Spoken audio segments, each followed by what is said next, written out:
Good day, I'm Norman Wildberger. In this video we're going to have a further look at Newton's method for finding approximate solutions to equations. Newton's method is the most powerful general method that we have for solving this problem. It's simple and elementary, but it applies in fact in a wide variety of situations. Last time we talked about solving a quadratic equation, a very simple one, to find square roots using Newton's method. Today we're going to look at cube roots. So first of all, a cube is a number of the form a cubed. A times a for some number a. And in the natural number context, the cubes are these ones here. 1, 2 cubed is 8, 3 cubed is 27, 4 cubed is 64, 5 cubed is 125, 6 cubed is 218, 7 cubed is 343, 8 cubed is 512, 9 cubed is 729, 10 cubed is 1000, 11 cubed is 1331, 12 cubed is 1728, 13 cubed is 2197, 14 cubed is 2744, and so on. In the rational number context, cubes are of the form, well, a rational number raised to the third power. So m over n, where m and n are integers, we raise that to the third power, then of course we get m cubed over n cubed. So this will be a ratio or quotient of 2 cubes of this form here. For example, maybe 64 over 27, or 2744 over 343. But this in fact simplifies because there's a common factor, turns out just to be 8 to 1 or 8. So that's what a cube is. Not surprisingly, not all numbers are cubes. And let's prove this theorem here, that the number 5 is not a cube, when we think of 5 as being a rational number. So, proof. Let's suppose that in fact it is a cube. So let's suppose that 5 equals some rational number m over n cubed. And we'll suppose that these two integers, m and n, are in reduced form, which means they have no common factors. So in other words, we've already divided out any common factors that they may have, and now we can assume that they have no more common factors. Well, then we'll rearrange this equation by multiplying the denominator so that it gets up here. 5n cubed equals m cubed. N and m are both integers. So we can deduce some things here, and the argument is very similar to Euclid's proof that the square root of 2 doesn't really exist. So the first thing we see is that this number m cubed must be divisible by 5, because it's 5 times some integer. And that means that m itself must be divisible by 5, because 5 is a prime. So if it divides m cubed, it must divide m as well. Well, that means that m is a multiple of 5, say 5 times k, for some other integer k. Well, knowing that, we can then go back to this equation and replace the m with 5k. So we get 5n cubed equals 5k all cubed. We expand that out to get 125k cubed. Cancel some 5 on both sides to give us n cubed equals 25k cubed. And now we see that n itself must also be divisible by 5, because n cubed is divisible by 5. This is obviously a multiple of 5. And so by the same argument, n must be divisible by 5. So we've shown that both m and n are divisible by 5, and that contradicts our initial assumption that they had no common factor. And so our assumption that 5 is equal to a cube of a rational number is false. Conclusion, 5 cannot be written as a cube. So the same problems that we had for the square root of 2, we now see we have also for this symbol here. This is now a problematic object because we've just shown that 5 is not a cube. The usual meaning of this, when people write something like that down, it's like a square root sign with a 3 there. It means that it's representing a number, say r, which has the property that r cubed is equal to 5. That's usually what we mean when we write r equals this particular symbol. But we've just established as a theorem that there is no such number r. And so we're not really justified in writing down this symbol. This is a nonsense symbol. Just, in fact, the same way as this is, in fact, a nonsense symbol, at least if we interpret it in the usual way. Now, there's a couple of approaches to try to deal with this, and they're the same 3 approaches that we had for square root of 2. So one way is to say, all right, we'll admit that there is no number r which is exactly having the property that r cubed equals 5, but maybe we can take an applied approach. And we'll write this thing down and just say that this refers to an approximation to a cubed root of 5. In other words, it's referring to a number which is pretty close to having the property that r cubed equals 5. That's a perfectly legitimate point of view to take. Sort of the point of view of an applied mathematician who's happy if they have some number, say, to 10 decimal places, which is pretty close to being a cubed root of 5. There's also an algebraic approach, which is more subtle, but which thinks about this thing here as being a new symbol inside a particular extension field of the rational numbers. In other words, there is a way of creating a slightly larger field containing the rational numbers, but with a few extra symbols in it, in which it's possible to identify something which is acting like this thing. In other words, which has the property in this field of having its cubed be 5. That's a little bit subtle, and I will be talking about this kind of algebraic construction involving extension fields of the rationals at some later point. It's really more an undergraduate construction at a higher level than what we're talking about right now. Nevertheless, that is a valid approach to trying to create something which could legitimately be called the cubed root of 5. Then there's the standard approach, which almost everybody takes, which is to think that the cubed root of 5 is some real number given by an infinite decimal. In this case, this infinite decimal starts like this, 1.709975946, and goes on in some unfathomable way, forever and forever, just like the square root of 2. And so this is one kind of approach, the analytic approach to the existence of such a thing, and this thing doesn't make sense. This doesn't work. So again, we have the same kinds of ambiguity that we had with the square root of 2. It's hard to definitively say that this thing doesn't exist, because it does exist if you interpret it as an approximation or if you interpret it in an extension field. But the claim that this doesn't exist in the real number sense, that's the claim that actually really holds water. Okay. So the standard way of thinking about this is flawed. Newton's method is a concrete computational approach, which does not pretend to get some real number, irrational number answer. What it tries to do is to get an approximate rational value to the solution of an equation.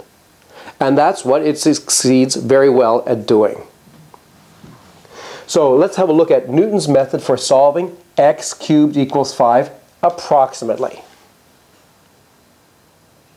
So we're going to consider the function y equals x cubed in high school language, but we prefer to think about the Pauli number p equals alpha cubed. And I'll just remind you that for us a Pauli number is really just one of these lists of numbers written in a special way. So it's a very finite, concrete, explicit object. And here's the graph, or part of the graph, of this polynumber with the usual x and y coordinates. And I've chosen my scale here so that I can fit a reasonable amount of this graph into the picture. At 0, the value is 0. At 1, we have the value at 1. At 2, we have a value of 8. And the graph is a little bit symmetrical through here. So if we go like this, then the point -1 is also on it. The point -2 -8 is also on it, and so on. Now what are we doing when we are looking at this equation, x cubed equals 5? We are looking to see where, if anywhere, this graph takes on the value 5. In other words, we're looking to see where the height is 5, or in other words, where the graph meets this horizontal line, y equals 5. And the theorem that we've just established is that there is no point which lies both on this line and on the graph, because there is no number x such that x cubed equals 5. So that might be, but that does not bother Isaac Newton.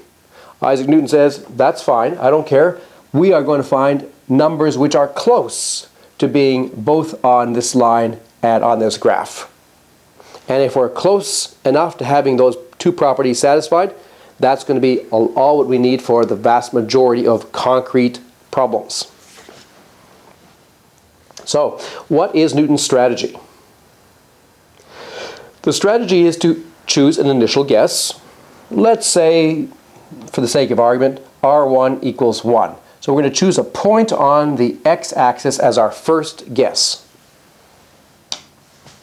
And then what we're going to do is we're going to compute the tangent line to the curve, or the cubic, at the point r1.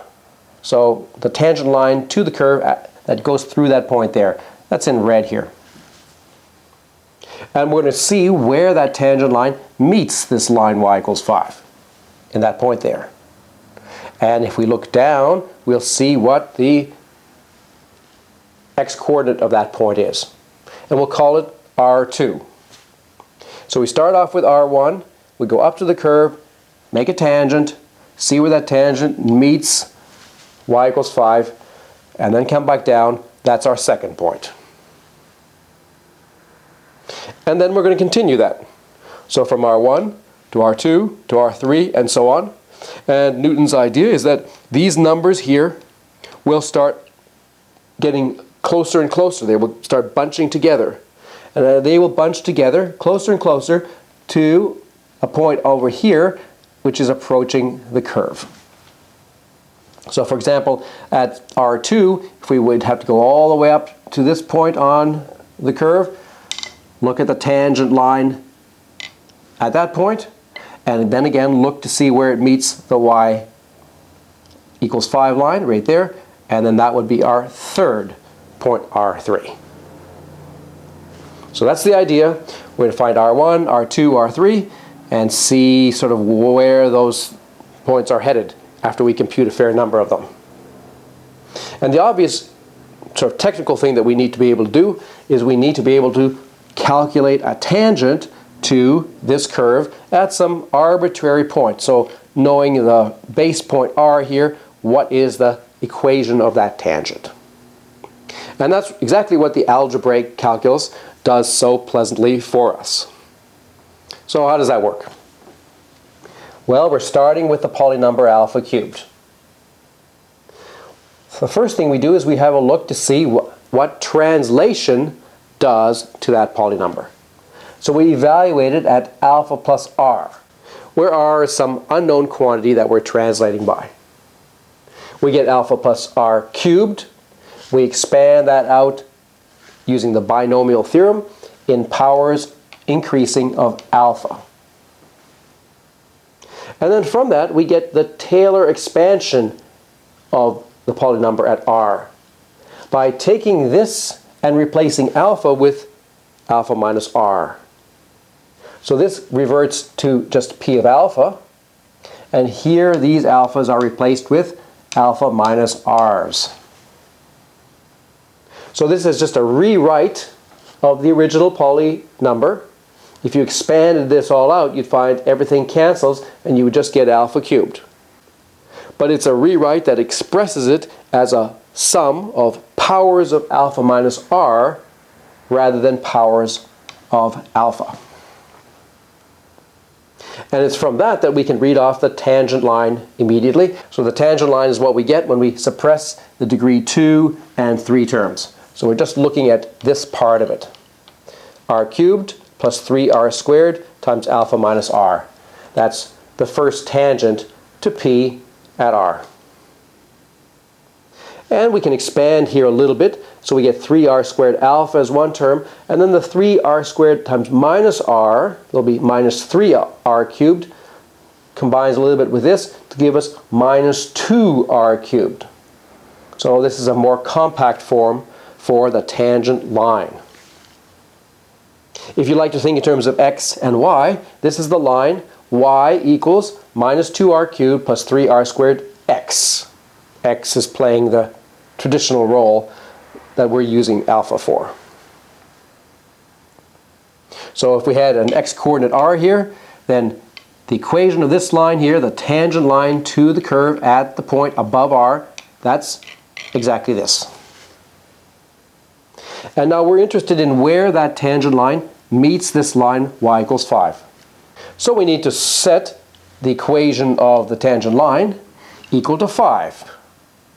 We're asking for what alpha value, or x value if you prefer, do we get a value of 5 for the height. That'll exactly give us that point there. So we're looking to solve for alpha, where we're thinking of r as being given to us.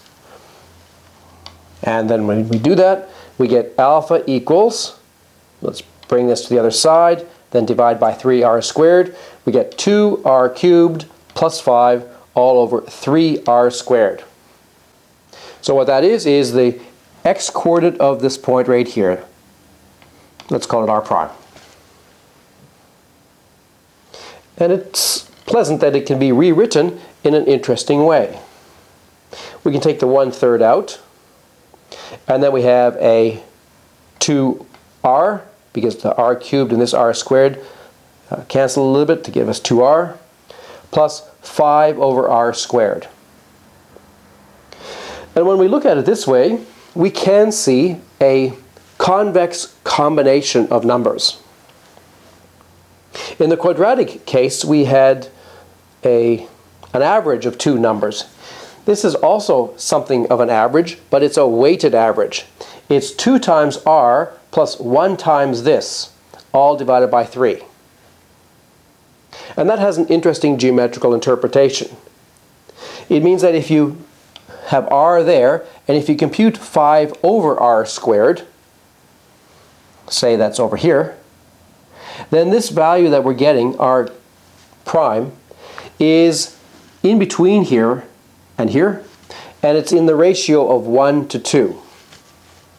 That's what this 1/3 of 2 times this plus 1 times that is telling us. It's a convex combination, so that this is weighted a little bit more. It's weighted twice as much as this, so the point is actually closer to this value than to this value. So we said we're going to start with r1 equals 1. And there's the recursion that we've just established. And once we have one value of r, say r sub n, then the next value is given by 2rn plus 5 over rn squared, all of that times 1/3. So if we start with r equals 1, then at the first step we're going to have 2 plus 5 all over 3, that's 7/3. Then at the next step we plug 7/3 into here for rn and compute that. We get 821 over 441. The next step, we plug this in here and here, compute, we get this number here. And at this stage you might ask, well, is this a good approximation to what's usually called the cubed root of 5? If you get out a calculator and ask it to compute cubed root of 5, well, it will give you a number. Maybe it will give you this number. That's not really the cubed root of 5. That's a number which is approximately the cubed root of 5. That's what a calculator gives you. And how close are we at this point to that number that the calculator would give us? Well, a little bit close, but not that close. We're about at 1.722001. So we're getting there, but some more work is going to have to be required. And so I'll point out again that this is a weighted Babylonian method. We're taking a convex combination of the value at one point and 5 over the value squared.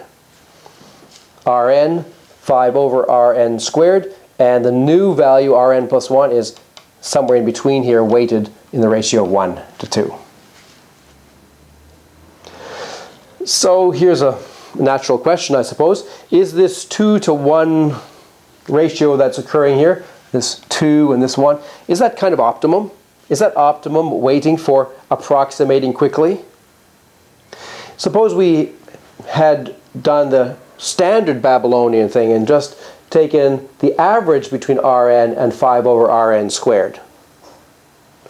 That will also get closer and closer to being an approximate cubed root of 5. But I think you will find that it does so slower than this one. Now, no doubt people who do this kind of thing a lot know the answer to this question. Maybe someone can enlighten me. Is 2 to 1 obviously the best ratio to have in here for this approximation to go as fast as possible? With this cubic example, it's possible to illustrate a interesting variant of the Newton's method, which is a little bit more sophisticated. We might call it the quadratic Newton method. The idea is pretty similar, except that we're going to use not the tangent line to the black curve at a point. We're going to use the tangent conic, which is a parabola. The advantage is that close to this point at least, this tangent conic, as you can see here, is a better approximation to the curve than is the tangent line. It hugs the curve a little bit more closely than does the tangent line. And in this case, for example, if we start at r equals 1, the tangent line would give us this as the new point. The tangent conic would give us this point, which is much closer to being approximately on the intersection between our curve and y equals 5. So to make that work, we need the equation for the tangent conic. So the second tangent. And we get that by looking at the Taylor expansion of our Pauling number, which we already have, and taking the terms up to degree 2. So there was the tangent line up to degree 1. We're going to go one step further and include the terms of degree 2. A little bit of simplification, which I'll leave you to check, shows that that becomes pleasantly r cubed minus 3r squared alpha plus 3r alpha squared. If you want to think in terms of x and y, this would be the curve r cubed minus 3r squared x plus 3r x squared. That's a function of x that depends on the r value that we have chosen to specify a point on the original curve. Of course, there are lots of tangent conics. For different values of r, we get a lot of different tangent conics. All right, if we start at the point r equals 1, then this is this particular parabola, and I've graphed it for you right there. This is a better approximation. And it meets this line y equals 5, well, when we set this equal to 5, or 3 alpha squared minus 3 alpha minus 4 equals 0. But now the price that we have to pay is to find alpha now, for our second iterate, we need to solve this quadratic equation instead of the linear equation that we had to solve when using the tangent line. Well, that quadratic equation, we have, again, the same kinds of issues that we did with the video last time. We have to solve a quadratic equation. But let us suppose that you have a calculator that solves quadratic equations quickly. in particular that has a square root button. Okay, if you have a square root button, which of course just gives approximate square roots, but then you can solve quadratic equations like this approximately. In that case, it's not hard at all to use the quadratic formula to solve this for alpha. Okay, there's two choices. The relevant one is 1.758, and then that's our next value, 1.758 there, that we can then use to iterate. So then what we would do is we would go up here to the curve again and use the same formula with r equal to this now to compute the tangent conic at that new point. And see where that tangent conic met the line y equals 5. And that turns out to be 1.709963. So after two iterations of this quadratic Newton's method, we're already pretty close to the value for the approximate value for the cubed root of 5 that a calculator will spit out for you up to 10 decimal places or whatever. That's pretty good agreement for just two iterations. So this is showing you a little bit of the power of having not just tangent lines at our disposal, but also being a little bit flexible and being able to use a tangent conic, or maybe even some higher tangents for some practical problems. Now let's have just a few exercises so you can practice some of this fun stuff. Our first exercise is to find approximate solutions to x cubed equals 7 and x cubed equals minus 3 using Newton's method. And you might try to set yourself some bound, for example 1/1000th, and try to find an x that's within 1/1000th of 7 or 1/1000th of minus 3. The second exercise, same kind of thing, but using the quadratic Newton's method. So now you're looking for tangent conics and finding an approximation using tangent conics. And you can use a calculator to find approximate square roots. So you're allowed to use a square root button on your calculator to solve or help you solve a quadratic equation approximately.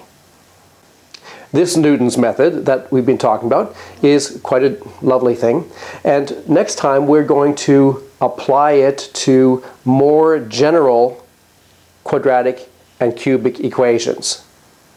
And we're going to start thinking about it a little bit more flexibly. A key idea that I want to get you thinking about is this realization that most equations you cannot solve, but they can often be solved approximately. And that's all what a scientist or an engineer or an applied mathematician wants and needs. It's some kind of really an idle fantasy to suppose that given an equation we can just wave our hands and talk and create solutions where in fact none exist. But that is in some sense what the setup of the real numbers is designed to do. It's designed to fabricate out of thin air, without any work, solutions to equations which in fact really don't have solutions. So it's an idea that you need to think about, and hopefully with this discussion of Newton's method you will see the point of that discussion. You will see what I'm getting at. It's approximation that's important. So next time, general quadratics and cubics via Newton's method. I hope you'll join me for that. I'm Norman Wahlberger. Thanks for listening.